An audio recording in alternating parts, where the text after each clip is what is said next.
বন্ধুরা, আমার নাম কাজল। আমি একজন ৩০ বছর বয়সী বিবাহিত নারী। আমার একমাত্র ছেলে এখন কলেজে পড়ে। আমার স্বামী বিদেশে কাজ করেন, তাই বছরে মাত্র একবারই তিনি দেশে আসেন।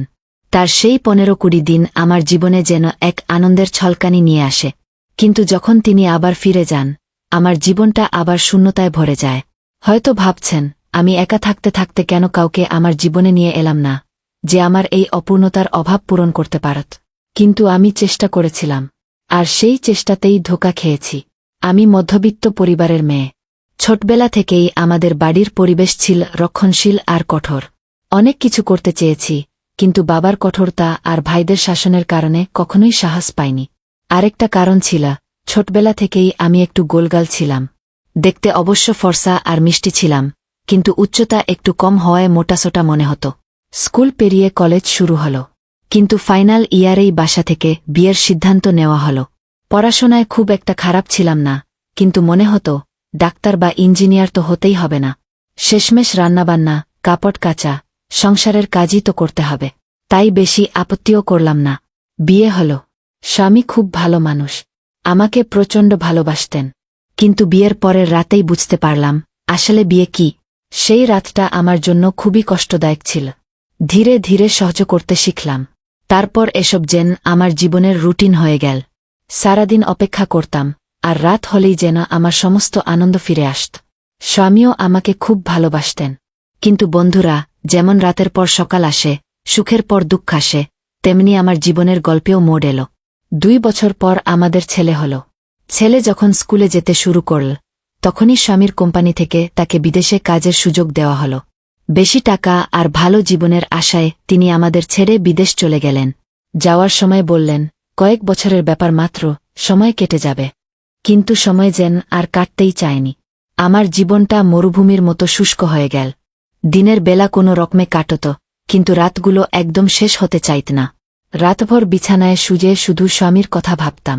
তার সাথে বাজারে ঘুরতে যাওয়া, তার কাঁধে মাথা রেখে ঘুমানো, ছোট ছোট আবদার করা, এসব কিছু যেন আমার জীবন থেকে হারিয়ে গেল। আমার ছেলে বড় হয়ে গেল। ওর সাথে বাইরে যেতাম, কিন্তু স্বামীর জন্য যে আবেগ ছিল, সেটা তো ছেলের প্রতি দেখানো যায় না।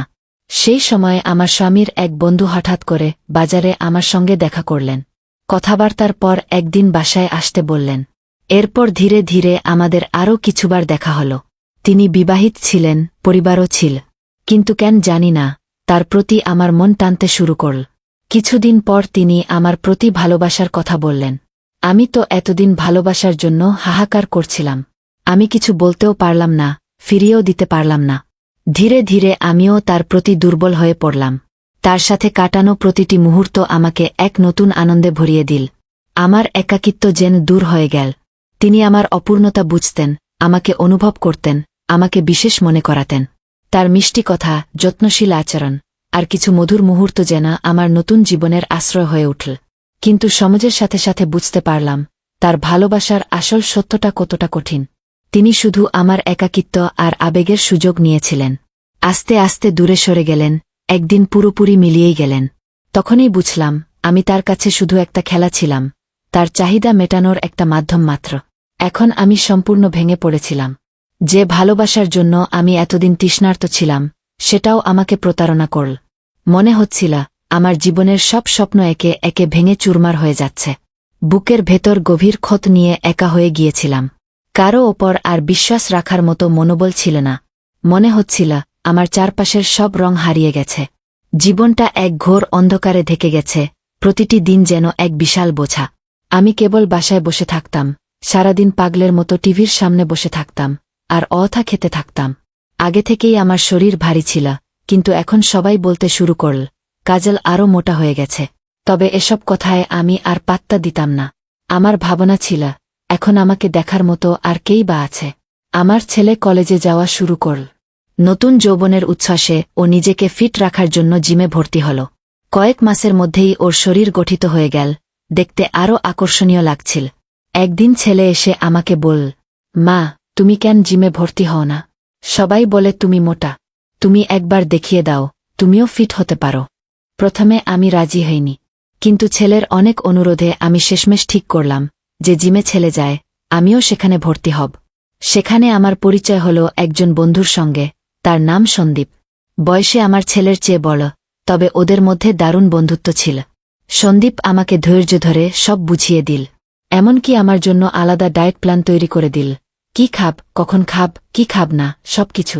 আমি তার দেওয়া সব পরামর্শ মেনে চলতে লাগলাম। তবে শরীরচর্চার বিষয়টা আমার কাছে খুবই অস্বস্তিকর লাগত। কারণ জিমে আমি ছিলাম সবচেয়ে ভারী গরনের। আয়নার সামনে নিজেকে দেখে মাঝে মাঝে নিজেকেই অদ্ভুত লাগত। একদিন আমার ট্রেনার আমাকে বল, ম্যাডাম, আমার মনে হয় আপনাকে বিশেষভাবে নজর দিতে হবে। আমি অবাক হয়ে জিজ্ঞেস করলাম, কেন? সে বলল, আমি খেয়াল করেছি আপনি খুব দ্রুত ক্লান্ত হয়ে যান এবং ঠিকমতো ব্যায়াম সম্পন্ন করতে পারেন না। আমি হেসে বললাম, আমি যদি ক্লান্ত হয়ে যাই তাহলে কিভাবে পুরো ব্যায়াম করব? সে বলল, আপনি যদি দুপুরের দিকে আসেন তাহলে আমি আপনাকে এমন কিছু ব্যায়াম শিখিয়ে দেব যা আপনার শরীরের অতিরিক্ত মেদ দ্রুত কমিয়ে দেবে এবং আপনি দ্রুত ফিট হয়ে উঠবেন। আমি রাজি হয়ে গেলাম। পরদিন দুপুর 2টায় যখন আমি জিমে গেলাম, দেখলাম তখন সেখানে কেউ নেই। আমি চেঞ্জ রুমে গিয়ে পোশাক বদলালাম। তারপর বাইরে এসে দেখি সন্দীপ বসে আছে, পাশে আমার ছেলে। দুজনেই কম্পিউটারে কিছু দেখছিল। আমি গিয়ে পাশে বসতেই বুঝলাম ওরা 6 প্যাক বানানোর কৌশল নিয়ে ভিডিও দেখছে। সন্দীপ আগেই এসব জানত, কিন্তু এবার আমার ছেলেও নিজের জন্য 6 প্যাক বানাতে চায়। আমি পৌঁছাতেই সন্দীপ উঠে দাঁড়াল এবং আমাকে এক্সারসাইজ এরিয়ায় নিয়ে গেল। প্রথমে হালকা কিছু ব্যায়াম দিল, যা খুব কঠিন ছিল না। তবে এসব ব্যায়াম আমাকে প্রচুর ঘামিয়ে দিল। সেদিন সত্যিই শরীরটা আগের চেয়ে হালকা মনে হচ্ছিল। কয়েকদিন এভাবেই চল। সন্দীপ আমার দিকে বিশেষ নজর দিতে লাগল। ব্যায়ামের পাশাপাশি আমার খাওয়া দাওয়ার বিষয়েও খেয়াল রাখত। এই সময়ের মধ্যে আমাদের মধ্যে ভালো বন্ধুত্ব তৈরি হল। আগে সে আমাকে ম্যাডাম বলে ডাকত, পরে সরাসরি কাজল বলে ডাকতে শুরু করল। আমি নিজেও ধীরে ধীরে ওর কাছে টান অনুভব করতে লাগলাম। সন্দীপের সুগঠিত শরীর, ওর যত্নশীল স্বভাব আমাকে মুগ্ধ করত। সময়ের সঙ্গে সঙ্গে ওর প্রতি আমার মনের গভীরে একটা আলাদা অনুভূতি জন্ম নিল। সন্দীপের সঙ্গে কাটানো মুহূর্তগুলো আমার জীবনের এক নতুন আশার আলো হয়ে উঠল। সে শুধু আমার ট্রেনার ছিল না, সে একজন মানুষ যে আমাকে বুঝত, আমার অনুভূতিকে মূল্য দিত। ওর চোখের সেই মায়াভরা দৃষ্টি যেন আমার হৃদয়ের গভীর ক্ষতগুলোকে আরেকবার প্রেমের পরশে সান্ত্বনা দিতে শুরু করল। আমি চাইলেও নিজেকে থামাতে পারছিলাম না।